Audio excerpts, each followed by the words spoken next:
तो बात उस समय की है जब स्वामी विवेकानंद अपने लोकप्रिय शिकागो धर्म सम्मेलन के भाषण के बाद भारत वापस आ गए थे। अब उनकी चर्चा विश्व के हर देश में हो रही थी। सब लोग उन्हें जानने लगे थे। स्वामी जी भारत वापस आकर अपने स्वभाव अनुरूप भ्रमण कर रहे थे।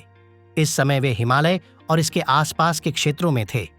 एक दिन वो घूमते घूमते एक नदी किनारे आ गए।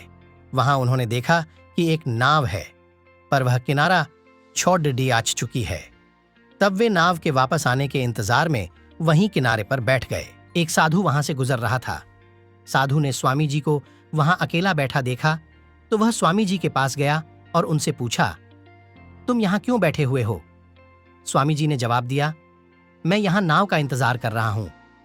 साधु ने फिर पूछा, तुम्हारा नाम क्या है?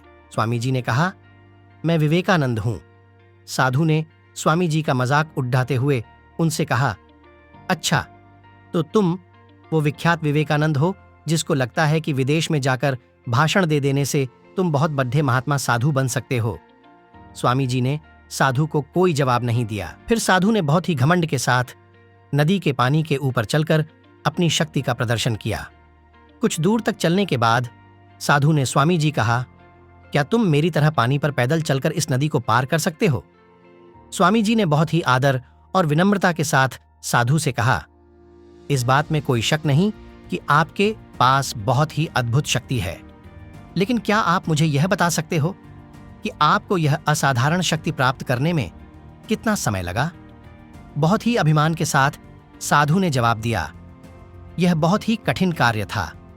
मैंने 20 सालों की कठिन तपस्या और साधना के बाद यह महान शक्ति प्राप्त की है। साधु का यह बताने का अंदाज बहुत ही अहंकार भरा था। यह देखकर स्वामी जी बहुत ही शांत स्वर में बोले, आपने अपनी जिंदगी के 20 साल ऐसी विद्या को सीखने में बर्बाद कर दिए जो काम एक नाव 5 मिनट में कर सकती है।